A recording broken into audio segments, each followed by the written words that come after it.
Hello and welcome to Dog Day Chess. In this episode we're going to look at the two knights defense.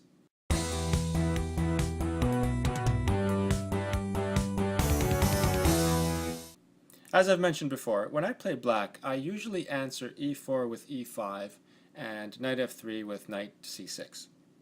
In the last episode we saw how white can continue with a Scotch opening by playing d4. In this episode we're going to follow another popular line, which is bishop to c4.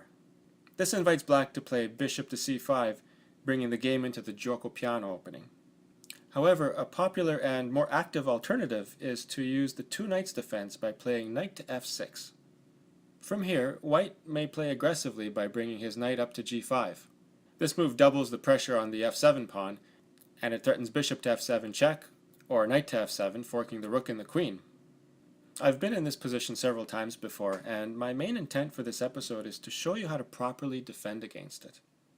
The preferred defense, by far, is to play d5.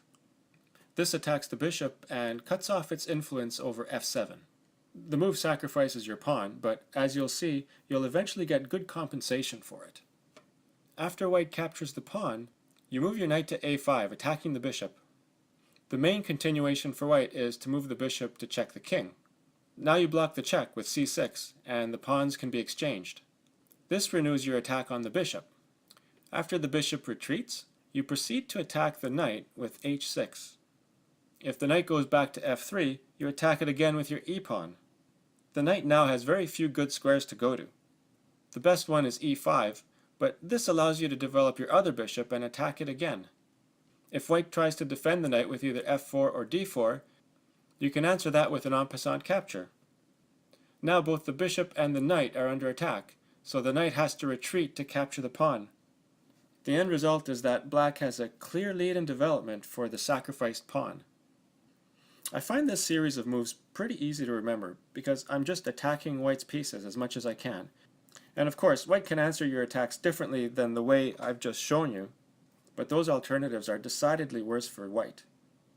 I'll show you a few examples from my own games where white deviates from these moves. Let's pick up this game from the point where I played d5. The pawn was captured and I moved my knight to a5. Instead of moving the bishop to b5 with check, white decided to defend the bishop with the pawn, which allowed me to win the bishop pair. In this game a similar thing happened. After I played d5, the pawn was captured and I moved my knight to attack the bishop, and here white defended the bishop with the queen. But this allowed me to win the bishop pair and to regain my sacrificed pawn. I've also seen white deviate from these moves during the phase when I'm attacking the knight on the king side.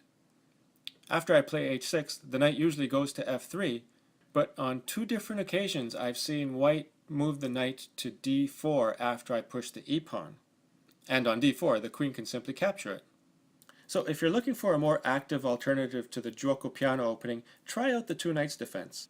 As always, I hope you learned something from this episode, and thanks for watching.